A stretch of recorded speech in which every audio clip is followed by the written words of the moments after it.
Think about the last time you filled up your car. You saw a number on a screen, a price per gallon that dictates your weekly budget. You probably didn't think about a jagged rock in the middle of the Persian Gulf, but your bank account is tethered to it by an invisible high-tension wire. That rock is Kharg Island. It is the single most sensitive pressure point in the global energy market, a coral and steel heart that pumps 90% of Iran's crude oil to the world. For decades, the geopolitical consensus was simple: Kharg Island is the untouchable. You cannot strike it without causing a global economic cardiac arrest. Tehran knew this. They treated the island as a sovereign insurance policy, a place where they could park their most aggressive military assets right next to the world's fuel supply, assuming no one would ever be brave or crazy enough to pull the trigger. The insurance policy just lapsed. At 2 a.m., pro-Iranian militias operating under the umbrella of the IRGC launched a coordinated swarm of drones and cruise missiles into civilian oil depots. It was an act of global arson, a calculated move to prove that the IRGC could set the world's economy on fire whenever they felt slighted. They expected the standard Western response, a sternly worded UN resolution, followed by a few $1 million worth of cruise missiles hitting an empty warehouse in the desert.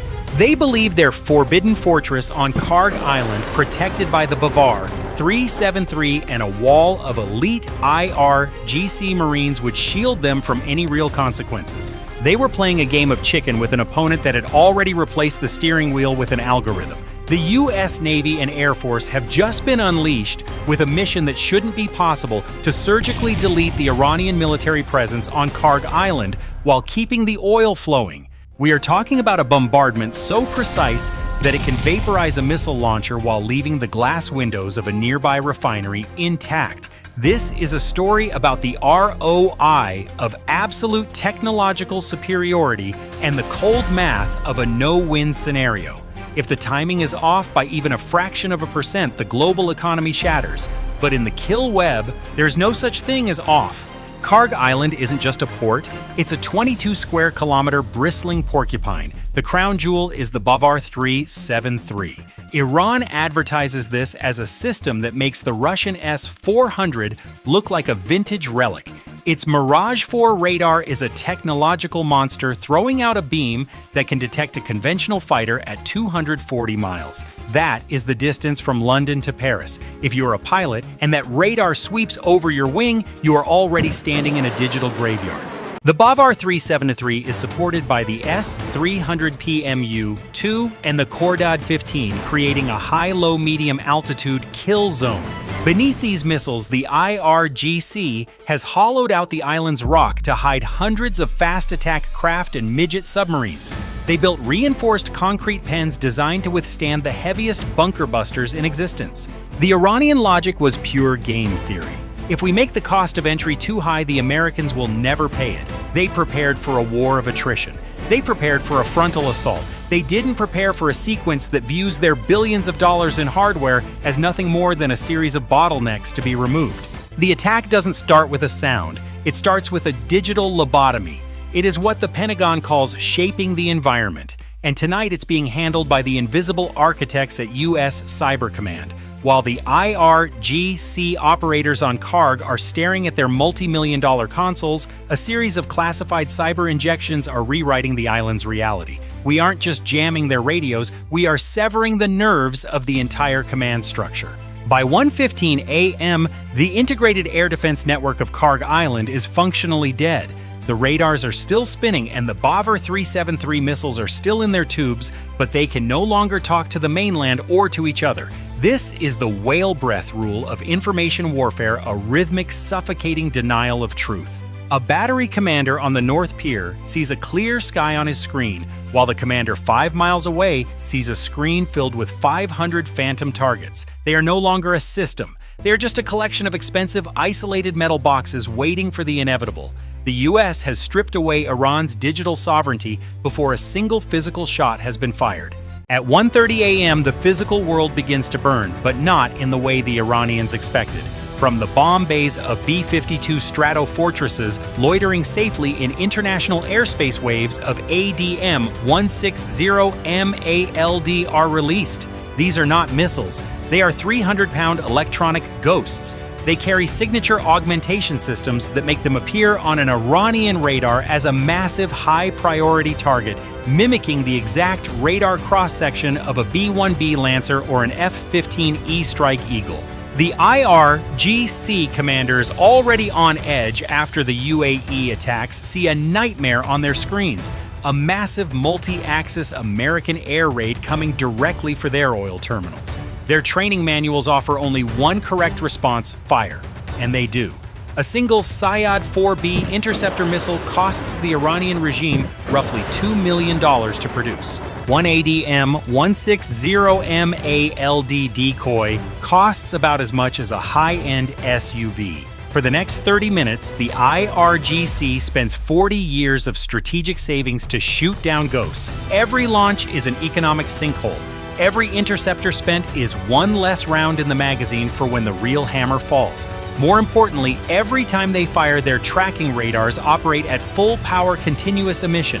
They are turning on a high-intensity flashlight in a dark room and screaming their coordinates to every American sensor in the Gulf. While the IRGC is busy bankrupting its missile magazines on decoys, the real predators are already inside the house. The F-35C Lightning, two jets from the USS Abraham Lincoln, are loitering inside the Iranian kill zone with total impunity.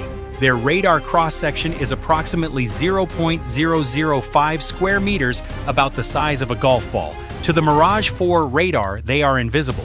But the stealth jets aren't just hiding, they are quarterbacking the dilemma.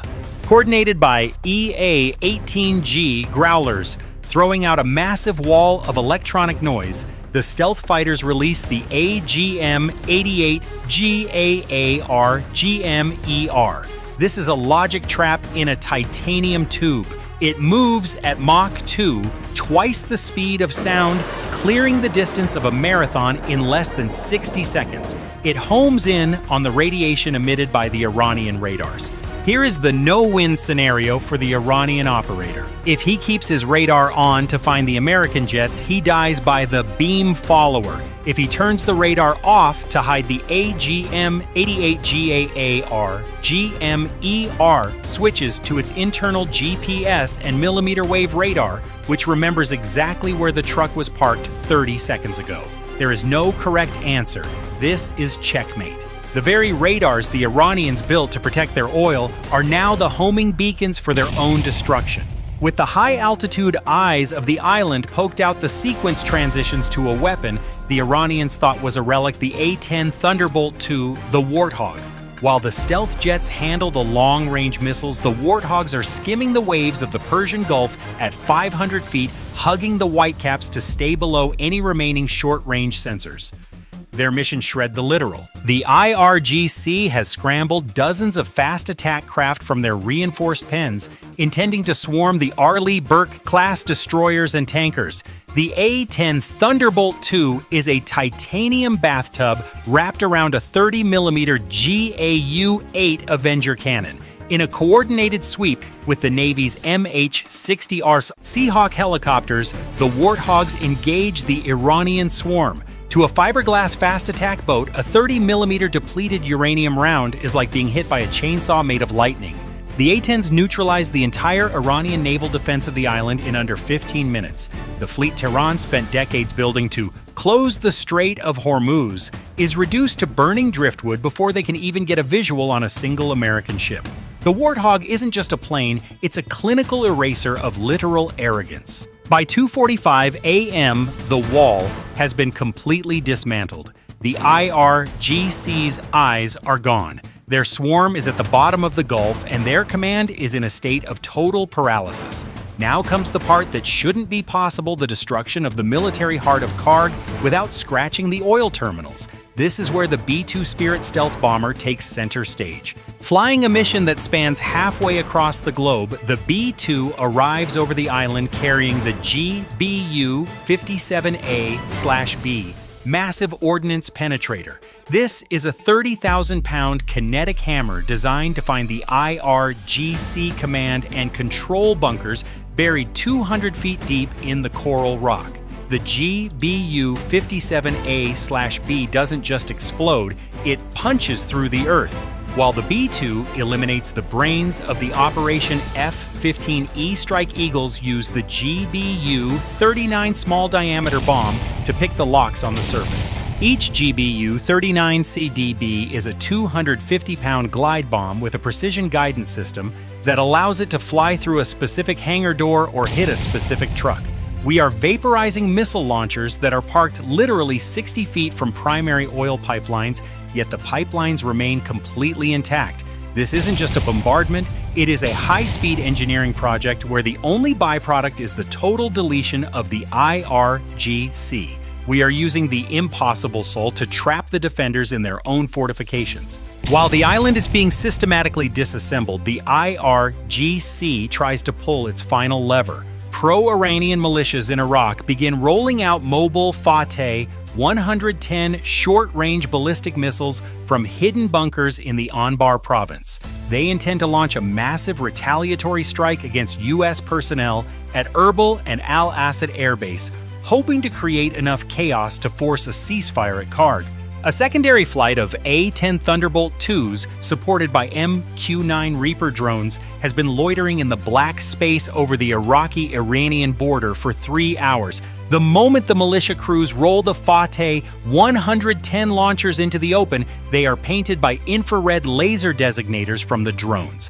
The A-10s move in using their 30mm cannons and AGM-114 Hellfire missiles to erase the threat before a single ballistic missile can even begin its launch sequence. The militias didn't just fail, they were deleted from the battlefield before they could even contribute to the conflict. The US just proved that it can fight a high-intensity war on an island and a surgical counterstrike in a desert at the exact same time using the same unified logic. To close the sequence, the final asset of the chain arrives. 45 minutes ago, before the first cyber attack even took place, the Arleigh Burke-class destroyers launched a wave of Tomahawk Block 5 cruise missiles from the middle of the Gulf. Because the Tomahawk is a subsonic weapon traveling at Mach 0.7 for roughly 560 miles per hour, it took the entire duration of the air campaign to reach the target area. The preceding 90 minutes of chaos, the decoys, the AGM-88GAAR, GMER strikes, and the A-10 sweeps were all designed to clear the door for these missiles. When the Tomahawk Block 5 missiles cross the shoreline of Kharg Island, there is absolutely nothing left to stop them. They don't just fly, they navigate. Using their onboard cameras and terrain-matching sensors, they verify their targets in real time. They ignore the oil storage tanks weave through the refinery towers and impact the IRGC's specialized submarine docks and fuel depots with the force of a kinetic freight train. The impossible wall has been completely dismantled, and yet the global price of oil remains steady because the pumps are still working. The mission is complete. The most telling metric of tonight's engagement isn't the number of craters on Kharg Island, it's the total lack of movement on a trader's screen in the London Stock Exchange 3 hours later. When the global energy markets opened, the price of Brent crude didn't spike. It didn't even wobble. For 40 years, the IRGC bet their entire national survival on the idea that Kharg Island was a geopolitical doomsday switch, that if the US ever dared to touch their military assets, the resulting fire would burn down the global economy.